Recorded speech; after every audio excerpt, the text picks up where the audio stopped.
6 months. That's all I'm asking you for. Not 6 years, not one day, just 6 months of radical focus, painful honesty, and relentless discipline. Because if you give life 6 distracted months, it gives you nothing. But if you give it 6 intentional months, it can give you a completely different identity.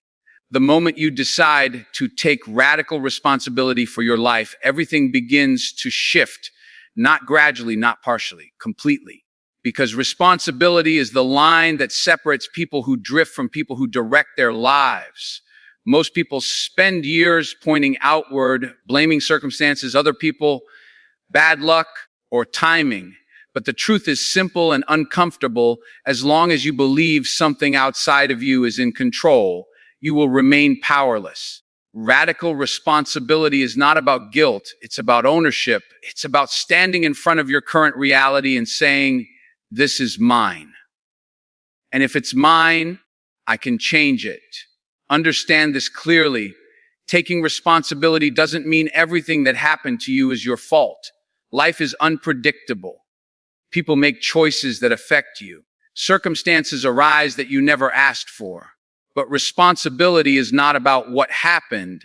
It's about what you choose to do next. That's where your power lies. The strongest individuals are not those who had the easiest path, but those who refuse to let their past dictate their future. When you stop asking, why did this happen to me? And start asking, what am I going to do about it? You step into control. Radical responsibility requires brutal honesty with yourself. No more hiding behind excuses that sound good but keep you stuck. No more telling yourself comforting lies to avoid discomfort.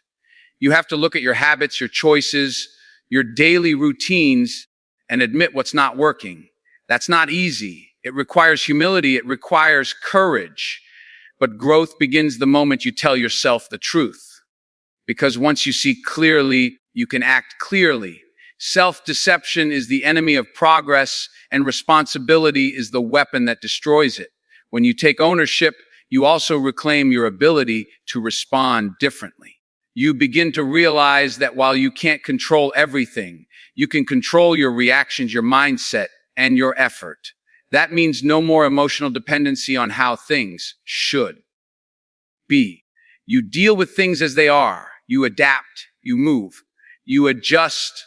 That's how progress is made, not by waiting for perfect conditions, but by taking responsibility within imperfect ones. The more you practice this, the stronger you become, because your stability no longer depends on external factors. Another powerful shift happens when you stop outsourcing blame. You stop outsourcing change. You don't wait for someone to fix your life. You don't expect motivation to magically appear. You don't rely on luck to carry you forward. Instead, you build systems, habits, and actions that move you forward regardless of how you feel. That's the difference between wishful thinking and real transformation. Responsibility anchors you in action. It forces you to become proactive instead of reactive, intentional instead of accidental. And here's the reality: most people avoid responsibility as heavy. It means you can't make excuses anymore. It means you can't hide when things go wrong. It means you must face yourself every single day. But that weight is also what builds strength.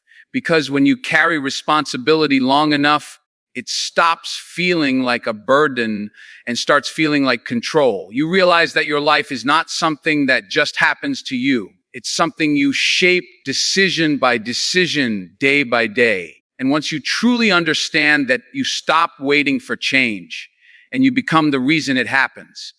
Discipline is where transformation stops being an idea and starts becoming a lifestyle. Everyone wants change, but very few are willing to submit to the structure that change demands. Discipline is not glamorous. It is not emotional. It does not depend on how inspired you feel in the morning.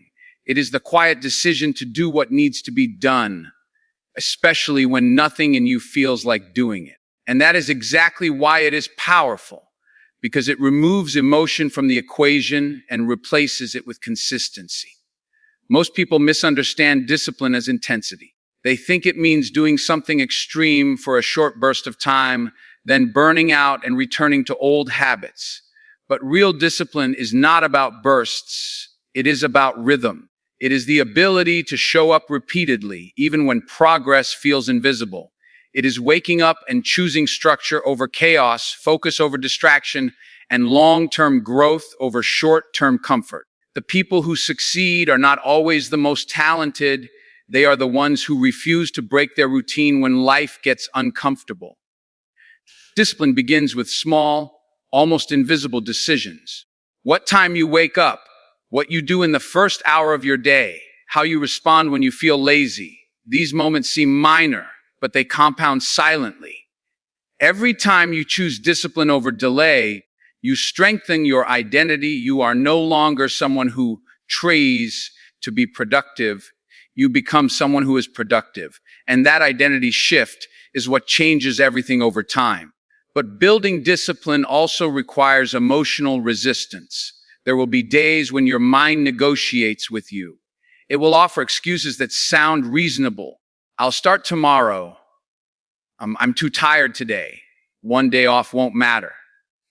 These thoughts are not harmless. They are the beginning of collapse. Because discipline is not broken in big moments, it is weakened in small compromises. The first skipped workout, the first delayed task, the first ignored commitment. These are the cracks that eventually grow into patterns of failure. To build real discipline, you must create non-negotiable standards. Not goals that depend on mood, but rules that govern behavior. You don't ask yourself whether you feel like doing the work. You simply do it. This removes decision fatigue and builds mental toughness. When something becomes non-negotiable, it stops being a debate in your mind. It becomes part of your identity. And identity-driven discipline is far stronger than motivation-driven effort. Over time, discipline starts to reshape your perception of yourself. You begin to trust yourself more. You no longer break promises to yourself, which means your self-respect grows quietly but powerfully. And when self-respect grows, confidence follows, not the loud, fragile confidence that depends on validation, but the steady confidence that comes from evidence. Evidence that you can rely on yourself. Evidence that you can endure discomfort. Evidence that you are no longer controlled by impulse, but guided by intention. Distraction is not just a modern inconvenience. It is one of the most powerful forces working against your potential. It does not announce itself as destructive. It appears as entertainment, convenience, connection, and just a few minutes of rest. But over time, those small minutes accumulate into lost hours, lost focus, and ultimately a lost direction. If discipline builds your life, distraction quietly dismantles it. And the most dangerous part is that it feels harmless while it is happening. In today's world, attention is the real battlefield. Every app, notification, video, and algorithm is designed to capture and hold your focus for as long as possible. You are no longer just living your life. You are competing with systems engineered to pull you away from it. That is why eliminating distraction is not a casual decision. It is a serious commitment. Because if your attention is constantly divided, your energy becomes scattered, and scattered energy never builds anything meaningful. To remove distraction, you must first understand its nature. It feeds on unconscious behavior. You do not usually choose distraction intentionally. It chooses you when you are not aware. You pick up your phone without thinking. You scroll without purpose. You switch tasks without completion. These micro moments seem insignificant, but they slowly fragment your ability to focus deeply. And without deep focus, you cannot create deep results. Everything remains shallow, incomplete, and temporary. Eliminating distractions requires intentional boundaries. It means designing your environment so that focus becomes easier than distraction.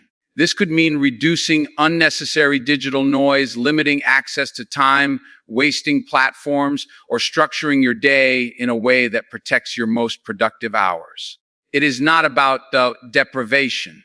It is about direction. You are not removing pleasure from your life. You are removing interference from your progress. But external changes alone are not enough. The real battle is internal.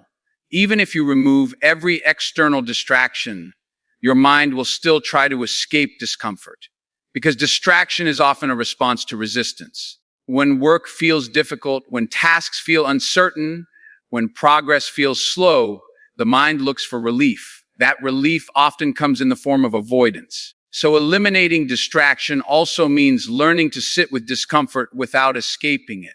When you begin to master your attention, something powerful happens. Time expands. Hours feel longer because they are no longer broken into fragments of distraction.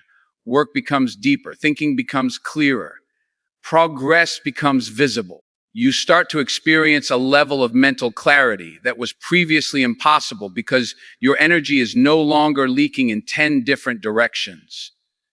And once you experience that level of focus, you realize how much of your life was previously lost to unnecessary noise. Your life will never rise above the limits of your thinking for long. You might change your environment, your habits, even your opportunities. But if your mindset stays small, your results will eventually shrink back down to match it. That is why mindset is not something you improve once and forget. It is something you must continuously upgrade, challenge, and refine. Because the moment your thinking becomes fixed, your growth becomes limited. Most people are not stuck because they lack opportunity. They are stuck because they are mentally conditioned to see limits everywhere. They see failure as final instead of feedback. They see difficulty as a stop sign instead of a training ground. They see their current situation as permanent instead of temporary. This internal narrative quietly defines their actions. And over time, those actions reinforce the same limited reality they are trying to escape. Upgrading your mindset begins with questioning your automatic thoughts. Not every thought you think is true, and not every belief you hold is accurate. Many of them were inherited from past experiences, fear, or the opinions of others. If you never challenge them, they quietly become the framework of your life. But when you start questioning them, asking whether they are actually true or just familiar, you begin to break mental patterns that have controlled you for years. A strong mindset is built on expansion, not limitation. Instead of asking, "Can I do this?" you begin asking, "How can I do this?" That subtle shift changes everything. One question shuts down possibility, the other opens pathways. People with a growth-oriented mindset don't see obstacles as permanent walls. They see them as problems waiting for solutions. And that difference determines whether they stay stuck or move forward. But mindset upgrade is not only about positive thinking, it is about disciplined thinking. It means refusing to entertain thoughts that weaken your direction. Doubt, fear, and comparison are natural, but they do not need to be dominant. You can acknowledge them without obeying them. You can observe them without acting on them. This is where mental strength is built, not in the absence of negative thoughts, but in your ability to not be controlled by them. Over time, as you consistently challenge limiting beliefs and replace them with stronger ones, your identity begins to shift. You stop seeing yourself as someone trying to change and start seeing yourself as someone capable of change. That identity transformation is powerful because it influences every decision you make. And when your decisions change, your results inevitably follow. A relentlessly upgraded mindset does not just improve how you think, it transforms what you believe is possible for your life. At some point, thinking has to end and movement has to begin. Most people stay trapped in planning, preparing, researching, and waiting for the right moment. But the right moment rarely arrives in the way they imagine it. Life does not reward perfect readiness. It rewards courageous execution. And the biggest barrier between potential and progress is not lack of knowledge, but lack of action. Massive, imperfect action means choosing movement over hesitation. It means starting before you feel confident, before everything is clear, before conditions are ideal. Because clarity does not come before action. It comes because of action. You don't think your way into a better life, you act your way into understanding it. Every step forward reveals what the previous level could never show you. Perfection is often disguised fear. It convinces you that you need more time, more preparation, more certainty. But underneath that reasoning is hesitation, the fear of failure, judgment, or discomfort. And the longer you wait for perfection, the more you delay your own growth. Because while you are waiting to feel ready, life is moving forward without you. Imperfect action breaks that cycle by forcing progress into motion. When you take action without needing everything to be perfect, you unlock learning at a faster rate. Mistakes become teachers instead of threats. Failures become feedback instead of proof of inability. You begin to understand that progress is not a straight line, but a process of adjustment. Every attempt refines your direction. Every mistake improves your strategy. And every failure removes illusions about what does not work. Massive action also builds momentum, and momentum changes psychology. The hardest part of any journey is the beginning, where everything feels heavy and uncertain. But once you start moving, energy starts to shift. Small wins create motivation. Progress creates confidence, and confidence makes the next action easier. This creates a cycle where action fuels belief, and belief fuels more action. Eventually, you stop waiting for permission from people, from circumstances, or even from yourself. You realize that waiting is just another form of delay disguised as preparation. And instead, you choose speed over hesitation, learning over perfection, and experience over theory. Because real growth does not come from knowing what to do. It comes from doing it repeatedly, adjusting along the way, and refusing to stop when it gets messy or uncomfortable. What gets measured gets managed, and what gets ignored slowly disappears. One of the biggest reasons people fail to change their lives is not lack of effort, but lack of awareness. They assume they are improving simply because they feel like they are trying, but effort without measurement is blind. Without tracking your actions, you cannot clearly see whether you are moving forward, standing still, or silently slipping backward. Tracking progress is about creating truth in your life. It removes guesswork and replaces it with clarity. When you record your habits, your daily actions, your wins, and even your failures, you begin to see patterns that were invisible before. You notice where your energy actually goes versus where you thought it was going. And that awareness is powerful because you cannot fix what you refuse to acknowledge. Most people avoid tracking because it exposes inconsistency. It forces honesty. It shows the gap between intention and execution. And that gap can be uncomfortable to face. But discomfort is not the enemy. It is information. It tells you exactly where improvement is needed. When you track your behavior consistently, you stop living in illusion and start living in reality. And transformation only happens in reality, not in assumptions. Accountability strengthens this process even further. When you are only accountable to yourself, it is easy to negotiate delay or excuse your behavior. But when accountability becomes external, whether through a mentor, a peer, or even public commitment, you raise your standards. Suddenly, your actions are no longer private choices. They are part of a system of responsibility. And that awareness increases discipline naturally. But the highest level of accountability is self-accountability. That is when you no longer need external pressure to do what you said you would do. You begin to develop an internal standard that does not bend based on mood or convenience.